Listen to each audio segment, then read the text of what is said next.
Good morning, people. Hope everyone's having a marvelous Thursday. Today, I want to jump right in and I'm going to talk to you new and future Lyft Express program drivers. I'm going to drop some jewels on you today. And today's topic is, don't take any vehicle that they give you when you go to Hertz to pick up your vehicle. You the one that got to pay for it. Here's an explanation to that. So as you new and future Lyft Express program drivers join the program, whether you join through someone's link or you sign up through the Lyft app or you go online and sign up through some type of website from Lyft or whatever. The moment you get approved, they're going to ask you for a deposit. You're going to have to use a bank card, okay? They're going to ask you for a deposit.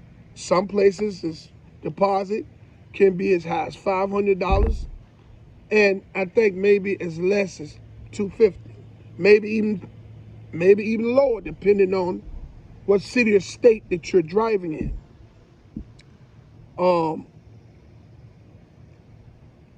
After you submit that deposit online, after getting approved, okay,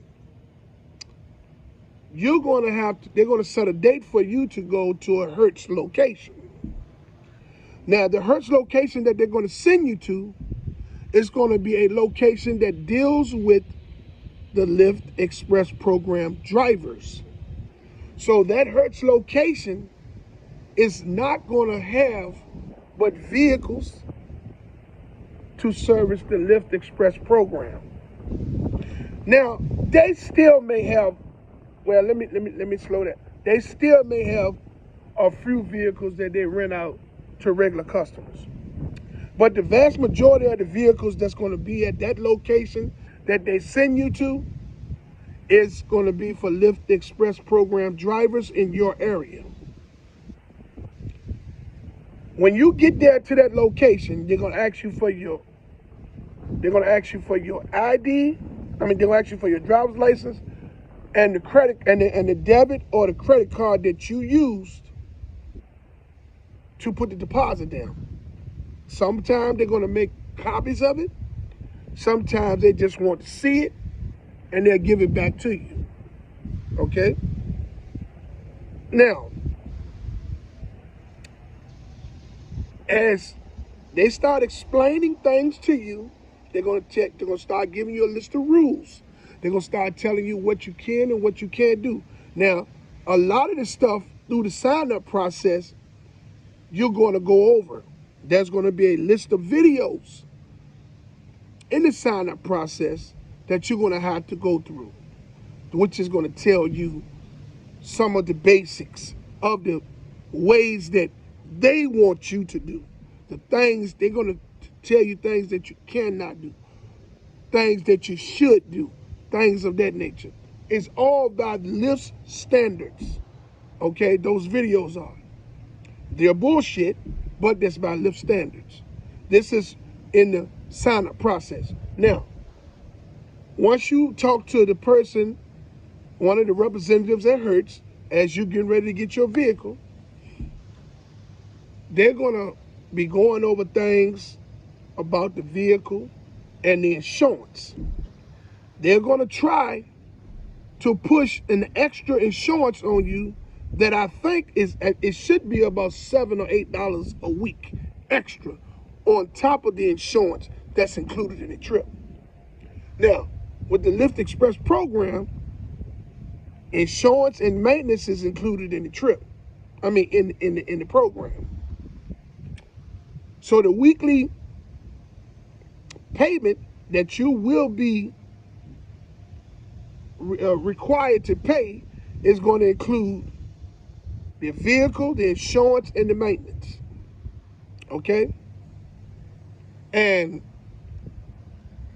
they're going to try to push an additional insurance on you That's it's between $7 and $8 a week additional. So, prime example, let's say if in your area, your weekly rental rate in the Lyft Express program is $315, then you can add an additional $8 per week to that, right?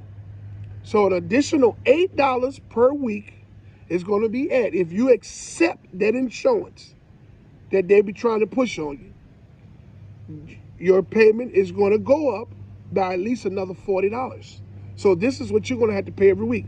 So versus paying the $315 every week, you're probably going to be paying anywhere from $350 to $360 a week, because you accepted that extra insurance. Now, I'm going to give you some advice. Don't take that extra insurance. This is what they're going to tell you. Oh, well, this covers you deductible, and you're not going to have to be responsible for the deductible, and this, that, and the third. If someone hits you, their insurance company is going to have to pay, okay? Whether it's the deductible or not. Don't get swindled into that. Now, if you go out there and hit somebody, you're going to be responsible for it. You understand what I'm saying? But this is a way that they're trying to add more money onto your weekly payment that you're already paying. Now, what I want you people to understand is that you're not going to get a brand new vehicle. Hear me out, new and future Lyft Express program drivers. You will not get a brand new vehicle. This is what you're going to get. So what is this? 23? You're going to get anywhere from a 19 to a 22. If you just luckily get a 23, it's because the Hertz in your area is issuing 23s. But I'm just going to keep it as simple as possible. You're going to get anywhere from a 2019 to a 2022. It's going to have miles on it, somewhere in between 35 or 40,000, sometimes 60,000 miles. There's going to be dings, scratches, cosmetic scratches on the exterior. There's going to be things wrong in the interior, okay? You're lucky if you get a vehicle that barely has any exterior dings and scratches or interior issues, okay? They're going to, the moment that they started wrapping it up, they're going to ask you, there's going to be a screen on their desk that's going to look like a credit card screen. They're going to ask you to sign a list of forms and initial a few things that's going to be in another, it's going to be in a phone. They're going to hand you a phone. And there's going to be things they're going to ask you to initial, which is going to be a list of pictures that they have taken from the vehicle. They're going to email you these pictures, okay? I'm going to give you all some advice. Now, they've already selected the vehicle for you when you get there. So the moment you finish signing everything, they're going to give you keys to a vehicle. It's going to probably be something small. If you look up, you might get a Malibu. You might get a Toyota Camry, an Altima, a small SUV, some type of Kia or Volkswagen, some type of small SUV. Okay? If you are a person that's tall and kind of on the heavy side, a Toyota Corolla is not going to do you any good. a very small SUV is not going to do you any good. Here's why. Because there's going to be times where you're going to pick up people that's going to be way bigger than you. You're going to pick up more than 2 people. So if you got long legs and you got to adjust your seat, it's going to put you up in an uncomfortable driving position. This is going to make your job hard to do. So the moment you get to Hertz and you sit there and say, yes, I would like to know what type of vehicle it is that you are pointing me. If they say that they're going to say, oh, well, we only have a few vehicles. I got you a Kia Sorento. So you 6'5", and you might be 250 or more pounds, and they try to put you in a Kia Sorento. You tell them, say, I can't drive that. My legs are too long. That's going to be uncomfortable for me. This is what they're going to tell you. Hear me out. They're going to say, well, these are we only have a few vehicles, and we have to put the customers in what we have. Now, number one, that's bullshit.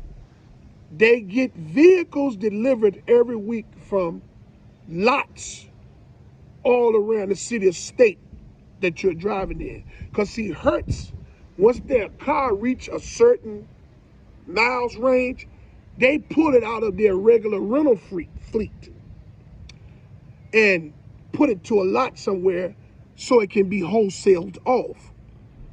But now, because they have partnered with Hertz, because Hertz have partnered with Lyft, Hertz utilizes these vehicles till they get to about 100,000 miles. Then they pull the drivers out of the vehicles. So if you get in a vehicle at 40,000 miles and you run that jump driving on the Lyft platform and you get to 100,000 miles, they're going to pull you out of that vehicle instantly and give you another one. That vehicle is going to be up for wholesale. At that point, they're taking that vehicle back to be sold at an auction somewhere, right? So the money that you have made them on that you have paid them on that vehicle is extra money. And what they're going to get from it at a wholesale lot is more extra money. So when you get to Hertz to get your vehicle, ask them the moment you get there, I would like to know what vehicle is it that you're putting me in? Oh, well, we're putting you in a Toyota Corolla. So I can't drive a Toyota Corolla, it's too small. It's going to be very uncomfortable for me because there's going to be people that's going to ride in the back seat. Because technically, you don't supposed to ride nobody in your front seat. So what you do is you push your front seat up and lean the seat up. That way, passengers only can get in the back. Or even if you don't lean it, you just slide it all the way up. Front seat is basically off limits. Sometimes you're going to get 3 riders. Maybe you adjust the seat and put one in there if you want to, but you don't have to. The moment that they tell you at Hertz that they don't have any more vehicles, you tell them, say, well, I'm not going to drive a vehicle that I'm going to be uncomfortable in. I'm the one that has to pay for this vehicle on a weekly basis. I'm the one that got to get out there and drive in this vehicle. If that vehicle is going to make me uncomfortable, there's no way I'm going to be able to work in order to get this weekly payment. I'm asking you to accommodate me and my needs. Now, if they give you a whole bunch of flack about, oh, well, we can't do anything, so I tell you what, I'm going to contact Hertz, I'm going to contact Lyft.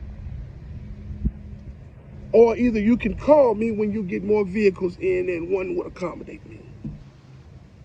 Now, a lot of you people run the Hertz, run through the Lyft Express program because something has happened to your vehicle. In some ways it broke down, or maybe you lost the vehicle in some way. And the first thing you do is you go sign up to the Lyft Express program because you thinking, oh, well, I'm going to get a cheaper rental rate through them, right? And If you choose to do that, that's on you. But I'm gonna tell you, that's an asshole backwards move. Because the same rental rate that you can get from them driving those old ass cars, you can go to one of those rental car places and negotiate a weekly rate that will fit in your budget until you get a vehicle. That Lyft Express program is an asshole backwards program. It does not benefit no one but Hertz and Lyft. Okay? So you new and future Lyft Express program drivers, when you get approved through the app and put your deposit down, they set your date. When you go up there to Lyft, to Hertz, to get your vehicle, you ask them, yes, what vehicle is it that you're putting me in? If it's a vehicle that you know you're going to feel uncomfortable driving, tell them that vehicle is not going to accommodate me. What else do you have? If they say, oh, we don't have any more vehicles, then just say, yeah, well, I'm not going to drive that vehicle because that's going to make me uncomfortable to drive that vehicle. I'm the one that has to drive the vehicle to get the payment, to make the payment to the vehicle. So I need something that's going to accommodate me. They're going to give you a whole bunch of flack. Oh, well, I just did it there. So, well, can you please call me when you get another vehicle? Or I'm just going to reach out to Lyft and Hertz, and tell them that you don't have the vehicles up here to accommodate someone with a frame like me. You understand what I'm saying? That's all you can do. All of the gibberish and then the third. That extra insurance, you do that at your own discretion. But it's my advice, don't get that extra insurance, okay? Take the insurance that's included in the program. Already, when you join the Lyft Express program, you're in the hole 10 feet deep. So you got to drive at the beginning of the week, every week, to confidently try to dig yourself out of that 10-foot hole. I left this video today so that you new and future Lyft drivers can understand that you do not have to accept the vehicles that these representatives at the Hertz locations that they're going to send you to, that Lyft is going to send you to get your vehicle for the Lyft Express program. You don't have to accept it. Tell them that, no, I would like another vehicle. I would like something else that may accommodate me. I'm the one that has to pay for it every week.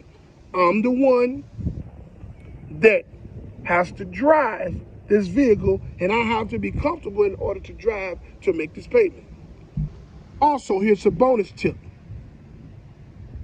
When you get the vehicle, ask them to give you a copy or to tell you when the last time the vehicle was serviced and what did they do in the servicing.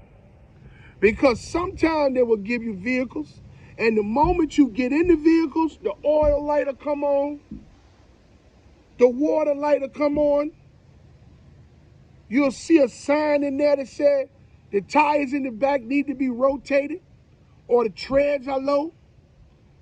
This is because the people at the Hertz location are not doing their job. If you get in a vehicle, if you pick a vehicle up to join the Lyft Express program, if you pick a vehicle up and any lights is on in that dashboard, tell them you don't want that. Here's why. It's going to take away from your earning potential because you're going to have to drive to one of the maintenance locations and you're going to have to schedule an appointment to get whatever it is that needs to be fixed. That could take you a day or two. So make sure that when you receive your vehicle, ask them to give you some information on the last time the vehicle was serviced and what was done. If you get in that vehicle and the lights are on and any lights are on, in that screen, anything, low water, low oil, low tires, don't take it. Tell them you're not going to take that because you got the vehicle to drive the vehicle so that you can make money, not to stop and get it serviced because they're too lazy up there at Hertz to take the vehicle and get it serviced, or the person before you that had the vehicle didn't take it to get serviced. So you all remember, you new and future Lyft Express program drivers, these are tips that I'm giving you that's going to help you along your journey as you join the Lyft Express program as a driver. If the vehicle doesn't accommodate you, tell them that. If they don't have a vehicle to accommodate you, tell them that you will wait. Because I'm telling you, if you're tall and you're big and you get a small vehicle, you're not going to be able to drive comfortably. If it also asks them, is the maintenance, what was the last maintenance schedule and what was done? Oh, well, the maintenance was done. No, I need to know because I don't want to run into any problems. Okay? If you start that vehicle up and any lights come on in that dashboard that looks like it needs some maintenance, go back in there and tell them, so I'm not going to take that. It has lights on. It hasn't been serviced some way. I'll take another vehicle. If they don't have another one, tell them, say, well, call me when you get one that's serviced, because I'm not going to stop to go get this service, because the vehicle's supposed to be serviced when you get in it. This gives you an opportunity to drive and make money. Hey, I would like to say to all of you all that haven't subscribed to my channel, to like, subscribe, and hit the notification bell so you can stay in the loop for my latest videos, and to come and join my lives on Friday or Saturday night. I would like to also say that I fully support the Lyft and Uber drivers and gig workers from city to city and state to state. I commend you all for you all's unselfish approach to fighting for change. Hey, if we don't get any change, I commend you all 100% for your unselfish approach to fighting for change. I would like to say to everyone out there, I love you. Love somebody back today. Man, even if they make you mad, I hope y'all love me back. If I didn't say this, like, subscribe, and hit the notification bell so you can stay in the loop. I'll say it again. And until my next video, let's get this bread, baby.